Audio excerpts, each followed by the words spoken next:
शुरू करते हैं। ये बताइए कि कोरोना के बारे में मिथ्स बहुत ज़्यादा हैं और because it's so new to us, हमें पता नहीं है एग्जैक्टली क्या सोचना है क्या नहीं सोचना। इस बीमारी की वैक्सीन कितने दिन में तैयार होगी और कल पहला तजुर्बा हुआ है, लेकिन उसको भी 6 वीक्स लग जाने हैं। तो what is the truth behind it? देखिए, पहली बात तो ये है कि जो कोरोना वायरस की इन्फेक्शंस है ना, ये तो कहते हैं कि अगर 70 इयर्स तक की ज़िंदगी में अगर आप टेस्ट करेंगे तो ज़िंदगी में 2 से 3 दफ़ा कोरोना टाइप की कोई ना कोई इन्फेक्शन रह चुकी होती है।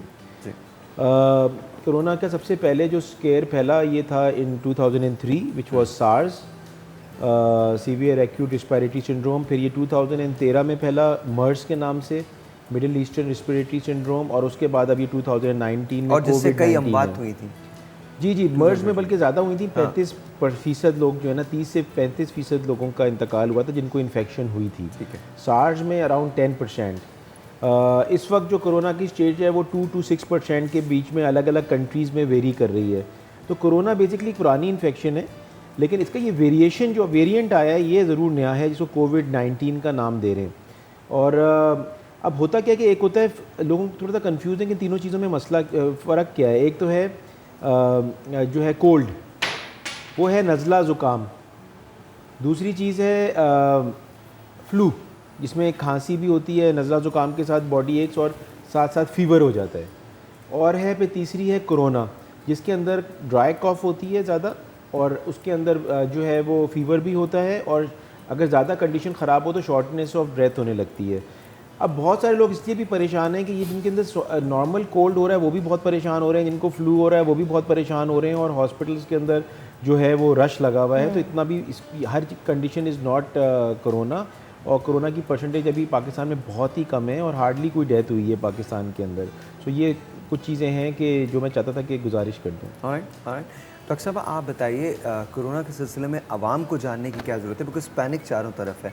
तो क्या अब हमारा ये रवैया कि हमें नहीं हो सकता ये दुरुस्त है, या एहतियाती तदाबीर को फॉलो करने की ज़रूरत है? देखिए, एक तो पैनिक, किसी भी सिचुएशन में जब पैनिक एंड फेयर हो जाता है ना, तो ज़्यादा, क्योंकि आपकी बॉडी जब स्ट्रेस में जाती है तो आपकी ऑटोमेटिकली इम्यूनिटी कम हो जाती है।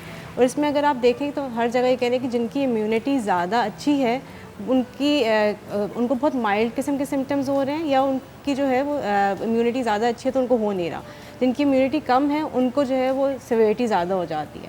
तो इसलिए आपने अपनी इम्यूनिटी तो सही रखनी है। उसके लिए एक बेसिक यही है कि आप अपनी स्लीप पूरी करें, ज़्यादा क्राउडेड प्लेसेस में मत जाएं, क्योंकि जब आप क्राउडेड प्लेसेस में जाते हैं तो आप स्प्रेड सोर्स एक तो आप लेकर भी आते हैं, और अगर आपको हो रही है साइलेंट कैरियर तो आपको पता नहीं कि आप किसको ट्रांसफ़र कर रहे हैं वो चीज़। तो पैनिक नहीं करना। पैनिक में जैसे हम लोग जाके ग्रॉसरी करने जाएँ तो बजाय इसके कि रश कम हो, वहाँ पर ज़्यादा मज़ीद रश हो गया स्टोर्स में।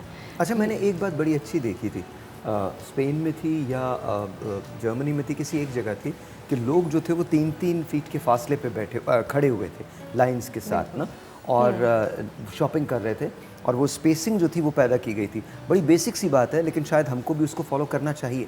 बिल्कुल सही है। देखिए, इसमें जो basically protection is very important, और आपने जिस तरह बिल्कुल करेक्ट कहा कि पैनिक भी नहीं होना चाहिए, लेकिन अवेयर और एहतियाती तदाबीर लेना तो मैंडेटरी है।